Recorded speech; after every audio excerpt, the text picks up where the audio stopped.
Hey guys, welcome back to Trendy Gadget. Today we'll talk about why smartphones might end the human race. Let's head into it. Number 5. Who is really in control? Smartphones are evolving at a rate that is beyond belief, coming out of the form of curved displays, changing the way we make payments, diagnosing illnesses, and keeping us connected, and giving us access to the latest news and info available online. There are now more than 1 billion smartphone users in the world, and the numbers are still rising. However, there's a negative influence that smartphones have introduced into our lives. It has taken over our lives so much that we cannot put it down long enough to appreciate the world around us anymore. It puts us in an instant gratification mode. If there is an alert or a notification, it's the first thing we tend to, then on to the next social network feed, the next email, the next tweet, etc. We have our eyes stuck on the screen, our heads crouched down while on the bus, in class, at work, or even during meals. We are no longer in control. Instead, we have a tech addiction that puts smartphones in control of us. Number 4. Movies. The Terminator was scary as hell. The low-budget sci-fi film features an unstoppable killer robot relentlessly hunting someone.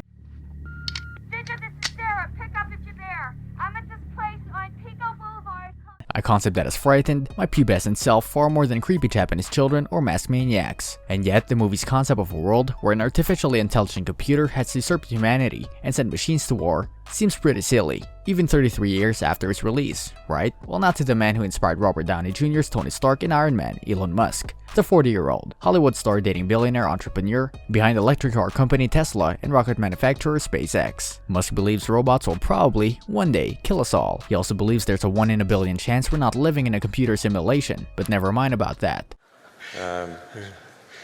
This is really like the scariest problem to me, I'll tell you.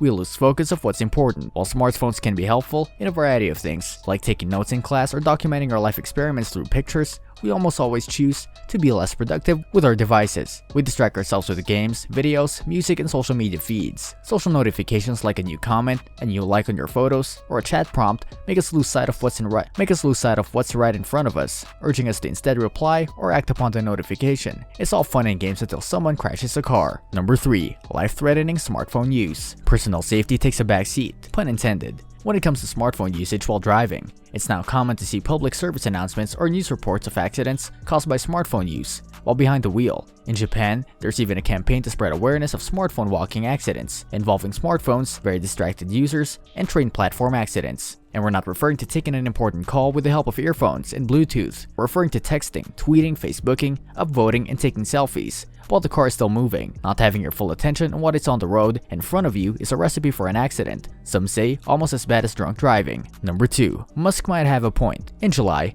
Musk gave a speech warning. I keep sounding the alarm bell, but until people see robots going down the street killing people, they don't know how to react because it seems so ethereal. He says robots represent a fundamental risk to the existence of civilization, and is certain they will eventually do everything better than humans. Transport will be one of the first things to go fully autonomous.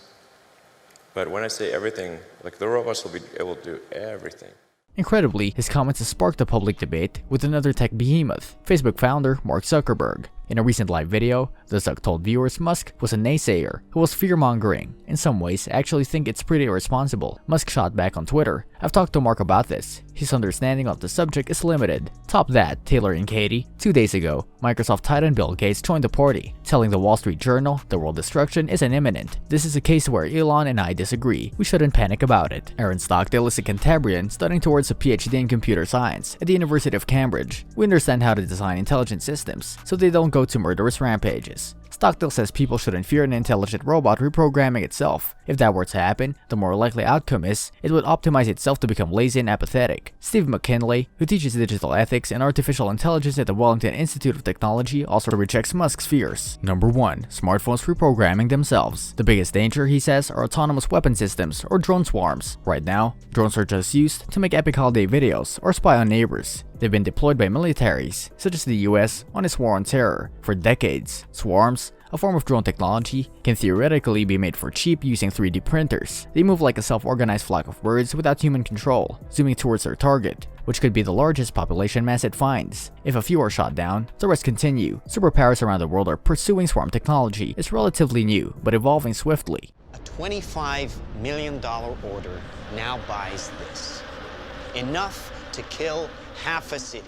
Their impact could rival the development of the machine gun. Anyone without their own drone swarm faces rapid defeat on the battlefield, the BBC reported earlier this year. McKinley says the potential of drone swarms is nightmarish. We have major world powers developing this new technology with no real ethical consideration, and a world with it just becomes more scary and less safe. Mary Wareham, a former advocacy director for Oxfam New Zealand, has campaigned against problematic weapons for years. She now works in Washington, D.C. for Human Rights Watch. She has previously warned, should humans give the power to select an attack or target over to a machine? Last month, she criticized the New Zealand government for failing to take a stand against lethal autonomous weapons and ban them. She told Stuff, 19 other countries had signed an open letter to the United Nations as the part of the campaign to stop the killer robots. We don't have that long to act. Once this Pandora's box is opened, it will be hard to close, the letter reads. This brings us to the end of our video. I hope you enjoyed it. Hit like if you did, and don't forget to subscribe to our channel so that you don't miss any of our videos in the future. Also, watch the 2 videos that are on your screen because I'm sure you'll love them. With that, I'll see you in the next video.